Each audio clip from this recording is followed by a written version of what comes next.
Hey there, it's Kat and this is Brews and Reviews.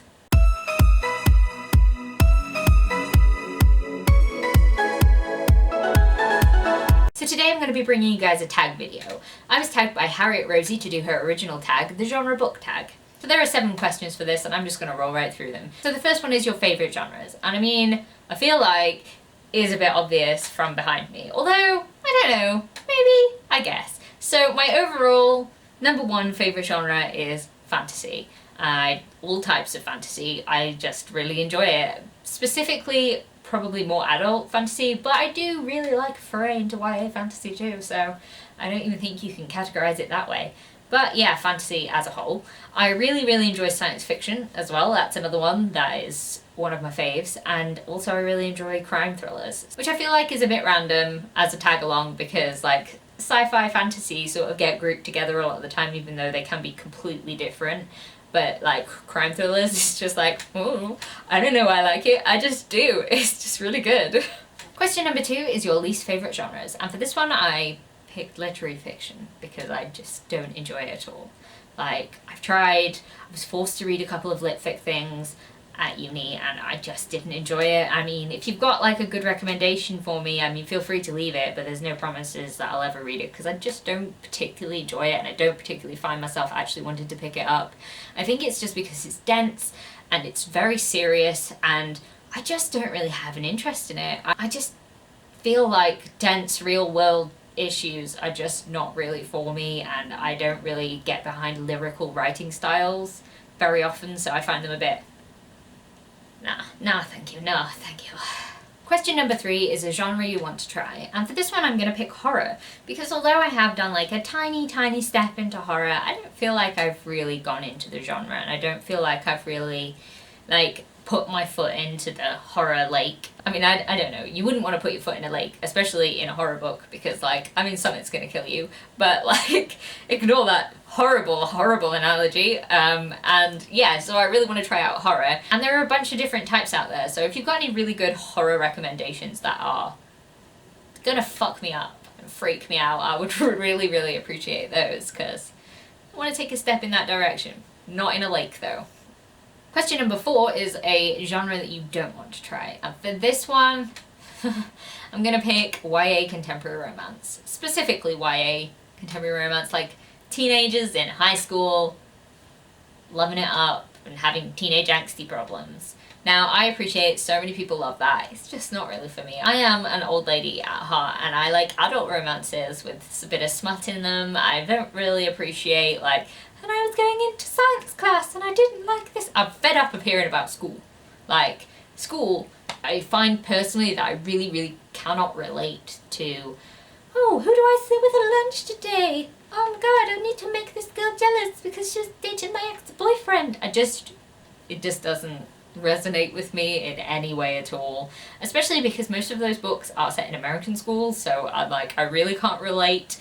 So that was never really my genre. And as much as the hype is sort of bringing everything around, I'm like, I don't want to read To All the Boys I Loved Before. Like, I enjoyed the film and it was cute because it was over in like 2 hours, and then I don't really think I have time to read the book and that sort of thing. I don't know. That's a terrible unpopular opinion, I know, but like, I just don't find myself being interested in it, and you know, that happens with some things. So sorry if that's your favourite genre. I just, personally for me, it is not my taste and I know that I wouldn't enjoy reading it. Question number 5 is a genre that I'm not sure about, and for this one I picked historical fiction because I'm conflicted. So here's the thing. When I think historical fiction, my mind immediately jumps to Philippa Gregory and the Tudors, because like Philippa Gregory was like rammed down my throat, like, and so were the Tudors, because like in England in primary school, I mean, I don't think you actually do study them anymore. I think it got replaced with like the Iron Age, but like fucking hell, we studied the Tudors so much. Divorced, beheaded, died, divorced, beheaded, survived. I mean, like, dear God, behead me, I don't want to read it anymore. So I read a lot about the Tudors back in the day, knew a lot about them, and yeah, it's just not really my thing. I just don't care about the time period and I don't care about the politicalness of it. It was very interesting in a historical sense, but I don't care about a fiction sense of it. Now, if I don't think of the Tudors, then the thing I think about is World War II fiction, and I'm like, I don't care about the woman that was left behind at home while the husband went off to war and blah blah. I just, like, I don't really find that particularly interesting.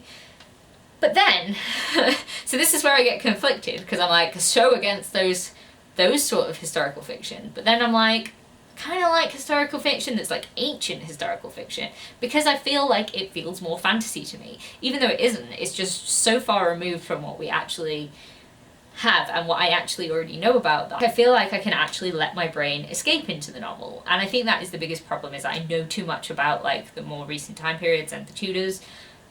Other time periods I feel like I'm open to, but I just really am not decided on the genre. So like, question number 6 is a genre blend that you love. So this one was a little bit hard because, I don't know, genre blends are kind of, I didn't really get this one, so you're just gonna have to deal with me at my best. So I feel like fantasy and sci-fi work really well blended together, but something I really love that's like a mix of those two is when fantasy books are actually post-apocalyptic books. So like, it's like our world that got fucked up and it's like thousands of years later and these people are living in this like fantasy world where all this crazy shit's happening, and they don't realize that like it was because like we all like bombed ourselves to oblivion, and they find like ancient relics of like our world. I really like that. I don't know what it is, but I just feel like that's a really cool blending of like science fiction post-apocalypse with fantasy, and I'm like, yes, I love it. So the last question is a genre-defining book. And I really struggled to think of one of these, and then I looked at my shelf and I was like, oh, why are you struggling? Like, this book is an obvious choice for this. So I picked The Book of M by Peng Shepherd, because at first glance this book is a sci-fi book, because like, it's an apocalypse. There is some scientific explanations for various things, but then it's also not. There are fantasy elements, there are magical realism elements, surrealism elements. So yeah, it's a mix of sci-fi, dystopian, fantasy, magical realism, and surrealism. In this book, people start to lose their shadows. Everyone's like, oh my god, it's a medical miracle, what the hell is happening? And then when they lose their shadows, they also start to lose their memories. And there are a bunch of other things going on, but you follow a bunch of different people as they sort of go on their journey to try and find other people and try and keep their shadows. When people lose their shadows, they lose their memories, but they will lose memories of things like forgetting that the sky is not pink. But because they've forgotten that the sky isn't pink, the sky will turn pink. It's super random and a lot of weird stuff happens, and it's just a really, really great book. So that's the genre book tag, and I'm gonna tag a couple of people because I'm really rubbish at tagging people and I want to tag people. So I'm going to tag Jenna from Just a Little Bit Random, Kat from Stars and Embers, and Kayla from Crack Into a Good Book. So anyone else that feels like they want to do this tag, go ahead, you are tagged. But yeah, I hope you guys enjoyed this video. If you did, please leave a like, comment, subscribe, and I'll see you in the next one. Bye!